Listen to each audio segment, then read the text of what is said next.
Everyone, आप लोग का स्वागत है मेरे चैनल में। जैसे कि हम बीकॉम फर्स्ट सेमेस्टर के स्टूडेंट हैं और मेरा एग्ज़ाम हो चुका, केवल एक एग्ज़ाम बचा है, वो 2 अप्रैल को है। तो मेरा ये जो लास्ट एग्ज़ाम था 15 को, वो था बिजनेस कम्युनिकेशन। ये क्वेश्चंस आए हुए थे। व्यावसायिक संचार का क्या तात्पर्य है?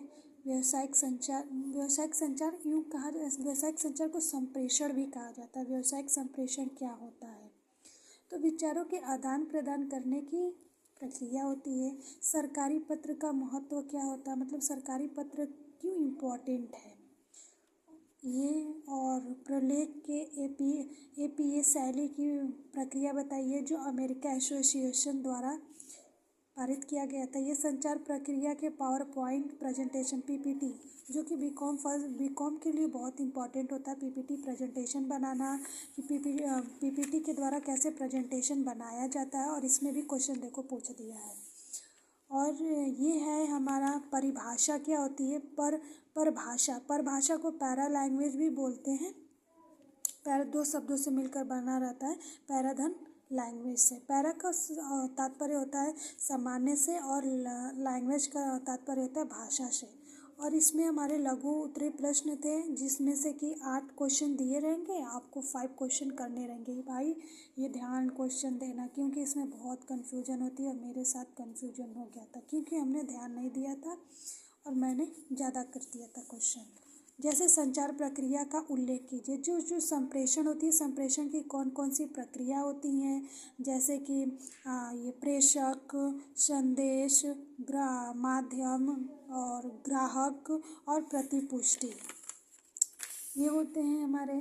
फिर अंगूरी लता संचार प्रत्यय को बताएं। अंगूरी लता अनौपचारिक संप्रेषण को कहते हैं। जैसे कि ये जो हमारे ये संप्रेषण के जो प्रकार होते हैं, माध्यम के आधार पे, दिशा के आधार में और संगठन संरचना के आधार पे। तो ये संगठन संरचना के आधार पे 2 प्रकार के होते हैं। एक तो होता है औपचारिक, एक होता है अनौपचारिक। अनौपचारिक को हम अंगूरी लता संचार संप्रेषण भी कहते हैं।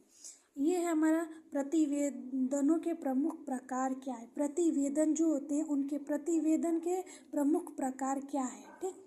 रिपोर्ट, सुनने और स्वर, मतलब कि इनमें क्या अंतर होता है। सुनने मतलब सुनने वाला, और स्वर मतलब बोलने वाला। एक होता है ना कि यह निरंतर चलने वाली प्रक्रिया होती है, तथा बोलने वाले व्यक्ति की बातों को सुनने वाला व्यक्ति ध्यानपूर्वक सुनता है, समझता है और प्रतिक्रिया देता है। फिर अर्ध सरकारी पत्र लिखने की प्रक्रिया का वर्णन कीजिए।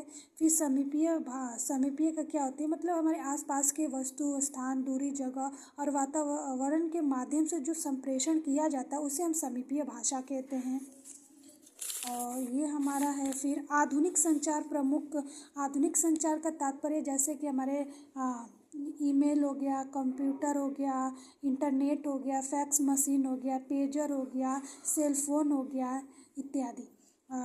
गतिक पर एक संबोध टिप्पणी लिखिए। और हमारे लघु उत्तरीय प्रश्न ये हो गया, जैसे कि इसमें 8 प्रश्न दिए गए हैं, इसमें से 4 मेरा इसी में मिस्टेक हुआ था। हमें लगा था कि 8 क्वेश्चन लिखने हैं, 10 मैंने इसको ध्यान दिया था, इसको ध्यान नहीं दिया था। आप लोग प्लीज़ ध्यान दे के कीजिएगा। मेरे फर्स्ट पेपर में भी ऐसा ही मुझसे हो गया था।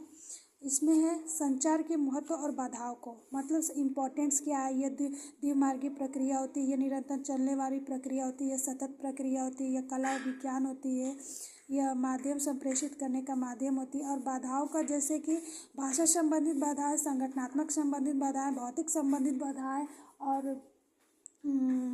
ये संरचना संबंधित बाधाएं, और पारस्परिक संबंधित बाधाएं, मनोवैज्ञानिक संबंधित बाधाएं, ये हो गए। इसमें आप लोग एक्सप्लेन कर सकते हैं, इसके डीमेरिट और ये लाभ हानि बता सकते हैं। इस संचार प्रत्यय और रणनीति महत्व को वर्णन कीजिए, ये हो गया। साक्षात्कार क्या होती है। साक्षात्कार 2 लोगों के बीच किसी विशेष बात पे आमने सामने बैठकर वार्तालाप करना ही साक्षात्कार होता है। ये द्विमार्गीय प्रक्रिया होती है, यह मानसिक तौर से स्वस्थ होना चाहिए। इसकी परिभाषाओं को बताना था। और ये था शारीरिक भाषा पर एक व्याख्या टिप्पणी लिखिए। शारीरिक भाषा क्या होती है। शारीरिक भाषा हमारा बॉडी लैंग्वेज, ठीक।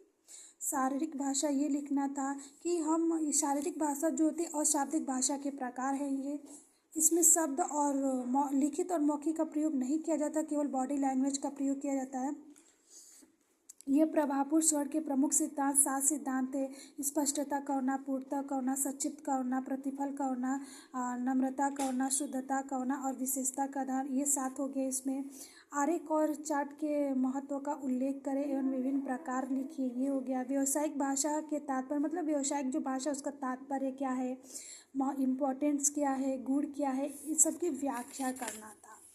और ये है आप सर्वोत्तम प्रकार की व्यावसायिक रिपोर्ट कैसे लिख सकते हैं, अधिक उदाहरण दीजिए। तो इसमें केवल 4 क्वेश्चन लिखना था जिसमें से 8 दिया है और बहुत इजी थे। Thank you.